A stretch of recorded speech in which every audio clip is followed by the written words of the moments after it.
بسم الله الرحمن الرحيم. إن الحمد لله نحمده ونستعينه ونستغفره ونعوذ بالله من شرور أنفسنا ومن سيئات أعمالنا. من يهده الله فلا مضل له ومن يضلل فلا هادي له، وأشهد أن لا إله إلا الله وحده لا شريك له، وأشهد أن محمدا عبده ورسوله. أما بعد، فإن خير الحديث كتاب الله، وخير الهدي هدي محمد صلى الله عليه وسلم، وشر الأمور محدثاتها، وكل محدثة بدعة، وكل بدعة ضلالة، وكل ضلالة في النار. أعوذ بالله من الشيطان الرجيم. بسم الله الرحمن الرحيم. وأقيموا الصلاة وآتوا الزكاة وأطيعوا الرسول لعلكم ترحمون. درس میں جس عنوان کے تحت خطاب کرنا تھا وہ آپ جانتے ہیں کہ حدیث جبرائیل اس کا عنوان ہے. سب سے پہلے ہم اس حدیث کو سامنے رکھ لیتے ہیں اور اس کے تحت باتیں ذکر کریں گے. عمر رضی اللہ تعالیٰ عنہ فرماتے ہیں: بینما نحن جلوس عند رسول اللہ صلی اللہ علیہ وسلم. ایک مرتبہ ہم لوگ اللہ کے رسول صلی اللہ علیہ وسلم کے پاس میں بیٹھے ہوئے تھے. ذات یوم اطلع علینا رجل شدید بیاض الثیاب، کہ اچانک ایک آدمی آیا، نمودار ہوا، اور اس آدمی کے جو کپڑے تھے وہ بالکل سفید تھے. شدید و سواد الشعر، اور اس کے بال بالکل کالے تھے. لا یرا علیہ اثر السفر، اور اس کے اوپر سفر کے آثار نمایاں نہیں تھے. دیکھنے سے ایسا معلوم نہیں ہوتا تھا کہ یہ آدمی مسافر ہے. ولا یعرفہ منا احد، اور ہم میں سے کوئی شخص اس آدمی کو جانتا نہیں تھا کہ یہ آدمی کون ہے. حتی جلس الی النبی صلی اللہ علیہ وسلم فاسند رکبتہ الی رکبتہ، اور وہ آدمی جب آیا تو اللہ کے رسول صلی اللہ علیہ وسلم کے پاس میں بیٹھ گیا اور اس نے اپنے گھٹنے اللہ کے رسول کے گھٹنے سے ملا دیے. ووضع کفیہ علی فخذیہ، اور اپنی دونوں ہاتھوں کو اللہ کے نبی صلی اللہ علیہ وسلم کی ران پر رکھ دیا. وقال یا محمد، اور پوچھنے لگا کہ اے محمد صلی اللہ علیہ وسلم آپ بتائیے، اخبرنی عن الاسلام، مجھ کو اس بات کی خبر دیجئے، یہ بتائیے کہ اسلام کیا ہے. فقال رسول اللہ صلی اللہ علیہ وسلم، تو اللہ کے رسول صلی اللہ علیہ وسلم نے فرمایا: الاسلام ان تشہد ان لا الہ الا اللہ وان محمد رسول اللہ. اسلام یہ ہے کہ تو اس بات کی گواہی دے کہ اللہ تبارک و تعالیٰ کے علاوہ کوئی سچا معبود نہیں ہے، اور اس بات کی گواہی بھی دے کہ محمد صلی اللہ علیہ وسلم اللہ کے رسول ہے. وتقیم الصلاۃ، اور ساتھ ہی تو نماز بھی قائم کر. وتؤتی الزکاۃ، اور زکوٰۃ بھی دے. وتصوم رمضان، اور رمضان کے مہینے کے روزے رکھ. وتحج البیت ان استطعت الیہ سبیلا، اور اگر استطاعت ہے، اتنا مال ہے کہ اہل خانہ کے اخراجات کو مکمل کرنے کے بعد حج بیت اللہ کی زیارت کر سکتا ہے تو اس کو کر لے. قال صدقت، تو اس آدمی نے اللہ کے رسول سے فرمایا: صدقت، آپ نے بالکل سچ کہا. قال، حضرت عمر نے کہا: فعجبنا له يسأله ويصدقه، کہ ہم کو اس بات پر تعجب ہوا کہ کیسا آدمی ہے، خود ہی سوال کرتا ہے اور جب جواب ملتا ہے تو تصدیق کرتا ہے. خود ہی سوال کرتا ہے، خود ہی تصدیق بھی کرتا ہے. قال فاخبرنی عن الایمان، پھر اس نے کہا: اے اللہ کے رسول صلی اللہ علیہ وسلم آپ مجھ کو ایمان کے بارے میں بتائیے کہ ایمان کیا ہے. قال ان تؤمن باللہ وملائکتہ وکتبہ ورسلہ والیوم الآخر وتؤمن بالقدر خیرہ وشرہ، کہ تو اللہ تبارک و تعالیٰ کی ذات پر ایمان لا اور اللہ کے فرشتوں پر ایمان لائے. وکتبہ ورسلہ، اس کے کتابوں پر اور اس کے رسولوں پر ایمان لائے. والیوم الآخر، اور آخرت کے دن پر بھی ایمان لائے، اس پر یقین رکھے. وتؤمن بالقدر خیرہ وشرہ، اور تقدیر کے اچھے اور برے ہونے پر ایمان لائے. قال، پھر اس نے کہا، اس آدمی نے کہا: صدقت، اللہ کے رسول صلی اللہ علیہ وسلم آپ نے بالکل سچ کہا. قال، پھر اس آدمی نے سوال کیا: فاخبرنی عن الاحسان، اے اللہ کے رسول مجھ کو آپ احسان کے بارے میں بتائیے کہ احسان کیا ہے. اسلام ہو گیا, ایمان ہو گیا, اب احسان کے بارے میں بتائیے. تو اللہ کے رسول صلی اللہ علیہ وسلم نے ارشاد فرمایا ان تعبد اللہ کأنک تراہ فإن لم تکن تراہ فإنہ یراک, کہ تو اللہ کی عبادت اس طرح سے کر کہ گویا کہ اللہ تعالیٰ, تو اللہ تبارک و تعالیٰ کو دیکھ رہا ہے یا پھر اللہ تبارک و تعالیٰ تجھ کو دیکھ رہا ہے. تو اللہ تبارک و تعالیٰ کی عبادت اس انداز میں کر. قال فاخبرنی عن الساعہ, پھر اس آدمی نے سوال کیا کہ اللہ کے رسول آپ بتائیے کہ قیامت کب آئے گی, اس کے قائم ہونے کا وقت کیا ہے. قال مل مسئول عنہا بأعلم من السائل, اللہ کے رسول نے فرمایا کہ سوال کرنے والے سے زیادہ میں نہیں جانتا, یعنی جتنا علم تم کو ہے کہ قیامت کب آئے گی, قیامت آئے گی, بس اتنا ہی علم مجھ کو بھی ہے. کب آئے گی, اس کی گھڑی کیا ہے, کس وقت میں وہ قائم ہوگی, مجھ کو اس کے ٹائم کا پرفیکٹ علم نہیں ہے. جتنا علم آپ کو ہے اتنا علم مجھ کو بھی ہے. پھر اس آدمی نے کہا فاخبرنی عن اماراتها, آپ ایسا کیجئے کہ کم از کم قیامت کب آئے گی, اس کے آنے سے پہلے کیا ہوگا, یعنی اس کی نشانیاں کیا ہے, آپ ان نشانیوں کے بارے میں کچھ بتائیے مجھ کو. تو قال, اللہ کے رسول نے فرمایا ان تلد الامتی ربتها, قیامت کے قریب ایسا ہوگا کہ لونڈی اپنی مالکاؤں کو جنم دے گی. وان تر الحفاة العراة العالى رعاء الشاة یتطاولون فی البنیان, اور ننگے پیر چلنے والے اور ننگے بدن رہنے والے غریب تنگ دست چرواہے اونچی اونچی عمارتیں تعمیر کرنے میں فخر کریں گے, اس میں حد سے تجاوز کریں گے. قال ثم انطلق فلبثت مليا ثم قال لي یا عمر, پھر وہ آدمی چلا گیا. کچھ دیر ٹھہرنے کے بعد اللہ کے رسول نے فرمایا کہ اے عمر اتدری من السائل, اتدری من السائل, کیا تم جانتے ہو کہ یہ سوال کرنے والا آدمی کون تھا. قلت اللہ ورسولہ اعلم, تو جبریل امین, تو حضرت عمر نے کہا کہ اللہ اور اس کے رسول اس آدمی کے بارے میں بہتر جانتے ہیں کہ وہ آدمی جو سوال کر رہا تھا کون تھا. قال, اللہ کے رسول نے جواب میں فرمایا فإنہ جبریل, دیکھو وہ جبرائیل تھے. آتاکم یعلمکم دینکم, جو تم کو تمہارا دین سکھانے کے لیے آئے تھے. یہ مکمل حدیث ہے اور اس کو امام مسلم نے کتاب الایمان میں روایت کیا ہے, امام بخاری وغیرہ نے بھی اس کو ذکر کیا ہے. تو اس روایت میں دیکھیے بہت ساری چیزیں اللہ کا نبی صلی اللہ علیہ وسلم سے پوچھی گئی اور آپ نے ان چیزوں کا جواب دیا. اس حدیث میں جتنی بھی باتیں ہیں ہم اس کو نکات کی شکل میں بیان کریں گے. اس میں سب سے پہلی بات یہ کہ جبریل امین اللہ کے نبی صلی اللہ علیہ وسلم کے پاس میں آئے اور آپ صلی اللہ علیہ وسلم سے سوال کیا. اس میں ایک بات ہی پتہ چلتی ہے کہ جب اللہ کے نبی صلی اللہ علیہ وسلم بیٹھے ہوئے تھے, جبریل امین اللہ کے رسول کے پاس میں آئے تو پتہ یہ چلا کہ فرشتے انسانی شکل میں آ سکتے ہیں. اور اللہ کے نبی صلی اللہ علیہ وسلم کے زمانے میں اور آپ سے پہلے کے زمانوں میں فرشتے انسانی شکل میں آیا کرتے تھے.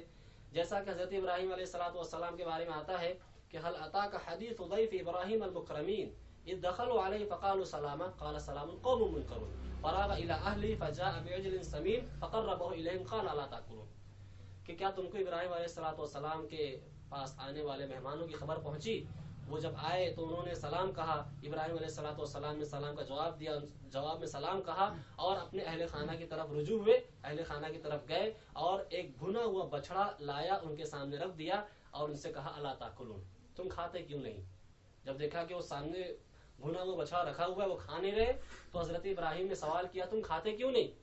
تو جواب دیا انہوں نے کہ قال الا تاکلون فوجس منهم خیفہ, اس کے آگے کہا کہ ہم لوگ آپ کو ایک بردبار بیٹے کی بشارت دینے کے لیے آئے, یعنی کہ ہم فرشتے ہم انسان نہیں ہیں. پتہ ہی چلا کہ فرشتوں کے کھانے کی ضرورت نہیں ہوتی. دوسری بات یہ پتہ چلی کہ حضرت ابراہیم کے پاس جب وہ ایک بردبار بیٹے کی بشارت دینے کے لیے آئے تھے تو اس میں وہ انسانی شکل میں آئے ہوئے تھے. حضرت ابراہیم کے زمانے میں انسانی شکل میں آئے. حضرت لوط علیہ السلام کے بارے میں آتا ہے کہ جب ان کے پاس میں فرشتے آئے تو وہ بھی انسانی شکل میں آئے تھے اور لوط علیہ السلام کی قوم کے لوگوں نے ان پر بدنظری کی تو لوط علیہ السلام نے جواب میں اپنی بیٹیوں کو پیش کر دیا کہ یہ میری بیٹیاں ہیں, تم ان سے اپنی نفسانی خواہشات کو پورا کر لو. وہاں بھی فرشتے انسانی شکل میں آئے. جنگ بدر میں اللہ کے رسول صلی اللہ علیہ وسلم کا مقابلہ اور صحابہ کرام کا مقابلہ جب کافرین سے ہوا, جس میں کافرین کی تعداد بہت زیادہ تھی, مسلمانوں کی تعداد صرف 313 تھی, اس میں اللہ تبارک و تعالیٰ نے فرشتوں کو بھیج کر مسلمانوں کی مدد فرمائی. فرشتے انسانی شکل میں آ سکتے ہیں, اس کے یہ سب دلائل تھے. اس میں پہلی بات یہ معلوم ہوئی. اس کے بعد کہ جب وہ آدمی آیا جن کا نام حضرت جبرائیل اللہ کے رسول نے بتایا تو وہ حتی جلس الی النبی صلی اللہ علیہ وسلم فاسند رکبتیہ الی رکبتیہ ووضع کفیہ الی فخذیہ، کہ وہ آدمی آیا اور اللہ کے رسول کے گھٹنے سے گھٹنے ملا کر کے بیٹھ گیا اور اپنے ہاتھوں کو اس نے اللہ کے رسول کی ران پر رکھ دیے۔ عام طور پر شاگرد ایسا کرتا نہیں ہے، لیکن علماء نے بیان کیا کہ حضرت جبرائیل نے ایسا اس لیے کیا تاکہ سارے سامعین متوجہ ہو جائیں کہ یہ آدمی جو آیا ہے یہ کون ہے، کیا ہے، کیوں آیا ہے، یہ کیا سوال کرنے والا ہے، کیا پوچھنے والا ہے، سارے صحابہ کرام اس آدمی کی طرف متوجہ ہو جائیں۔ بعض روایتوں کے الفاظ ہیں کہ اللہ کے رسول بیٹھے ہوئے تھے اور اللہ کے رسول نے پوچھا کہ مجھ سے کوئی سوال کرو، تو صحابہ کرام خوفزدہ ہو گئے کہ اللہ کے رسول سے کیا سوال کریں۔ پھر جبریل امین ایک راستے سے آئے اور نانگتے پھلانگتے اللہ کے نبی صلی اللہ علیہ وسلم کے پاس میں آ کر بیٹھ گئے اور اللہ کے رسول سے سوال کیا۔ گویا کہ اللہ کے رسول نے ان سے کہا تھا کہ آپ سوال کرو، صحابہ کرام نے سوال نہیں کیا تو اللہ تبارک و تعالیٰ کی جانب سے جبریل امین کو بھیج دیا گیا اور انہوں نے اللہ کے رسول سے سوالات کیے۔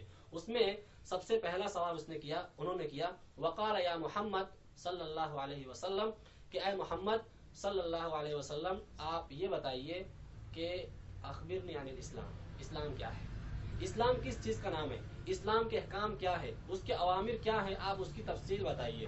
تو فقال رسول اللہ صلی اللہ علیہ وسلم، اب اللہ کے رسول اس کا جواب دے رہے ہیں، الاسلام ان تشہد ان لا الہ الا اللہ وان محمد رسول اللہ، تو اس بات کی گواہی دے کہ اللہ تبارک و تعالیٰ کے علاوہ کوئی سچا معبود نہیں اور محمد صلی اللہ علیہ وسلم اللہ کے رسول ہیں۔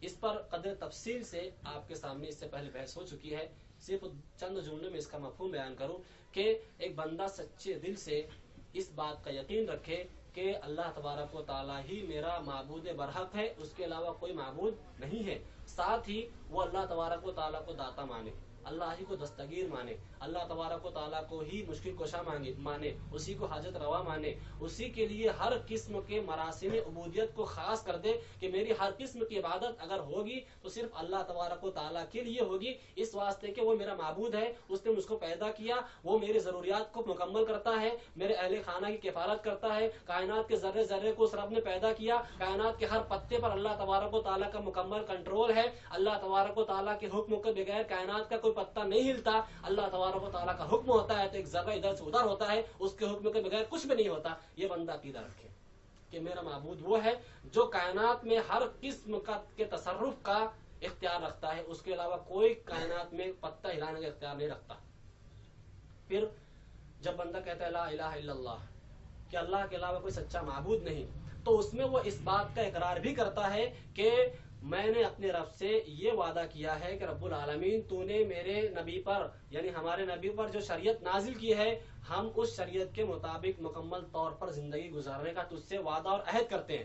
تو نے اپنے نبی پر جو کلام نازل کیا ہے ہم اس کلام پر ایمان لاتے ہیں اور اس کلام کو پڑھ کر کے اس کو اپنی زندگی میں ڈھالنے کی کوشش کرنے کا تجھ سے وعدہ کرتے ہیں، استطاعت کے مطابق اس کلام پر اور تیرے نبی پر نازل کیے گئے فرامین پر عمل کرنے کا تجھ سے عہد کرتے ہیں۔ جب ایک بندہ اور ایک بندی یہ کلمہ توحید کا اقرار کرتا ہے تو اس میں یہ تمام باتیں پوشیدہ ہوتی ہیں۔ پھر کہا گیا کہ محمد صلی اللہ علیہ وسلم اللہ کے رسول ہیں، وہی بات ہے جو اس سے پہلے بیان کی گئی کہ اللہ تبارک و تعالیٰ کا پیغام بندوں تک پہنچانے والے ہیں، یعنی ہم نے جب یہ کلمہ پڑھا کہ محمد صلی اللہ علیہ وسلم اللہ کے رسول ہیں تو گویا کہ ہم نے یہ وعدہ کیا کہ جو تعلیمات اللہ تبارک و تعالیٰ نے محمد صلی اللہ علیہ وسلم پر نازل کی ہے وہ تعلیمات برحق ہیں، وہ تعلیمات سچی ہیں اور ہم ان تعلیمات کے مطابق زندگی گزارنے کا اللہ تبارک و تعالیٰ سے وعدہ اور عہد کرتے ہیں۔ یہ اس کے اندر پوشیدہ ہے، یہ ایک ہلکا سا مفہوم ہوا۔ اس کے تقاضے کیا ہیں وہ اس سے پہلے آپ کے سامنے بیان کیے گئے، اس کا اور اندرونی طور پر کیا اس کے معنی ہے اور اس میں کیا بلاغتیں تھی اس کا بھی ذکر کیا گیا ہے۔ آئیے آگے بڑھتے ہیں۔ اس کے بعد کہا کہ وَتُقِيمَ الصَّلَاةَ، نماز کو قائم کر۔ یہ ہمارے لیے بہت بڑا مسئلہ ہے، بطور خاص کہ عام طور پر مسلمانوں ہی کے لیے یہ حکم ہے۔ مسلمانوں میں یہ بہت بڑا مسئلہ ہے کہ وہ نماز کے بارے میں بہت زیادہ کوتاہی کا شکار ہے۔ نماز پر تقاریر ہوتی ہیں، نماز کے بارے میں لوگ رغبتیں دلاتے ہیں، لیکن ہم دیکھتے ہیں کہ جو پرانے لوگ ہیں ان میں تھوڑا موڑا نماز کا اہتمام پایا جاتا ہے۔ ہماری آنے والی نسل تو اس سے بالکل بھی غافل ہے۔ ہمارے نوجوان 20-22 سال 25 سال 30 سال کے نوجوان ان کو معلوم ہی نہیں کہ اسلام میں ہمارے اسلام کے ارکان کیا ہے، اس میں نماز کیا ہے، نماز کے طریقے کیا ہے، طہارت کے مسائل کیا ہے، وہ نوجوان کچھ بھی نہیں جانتے۔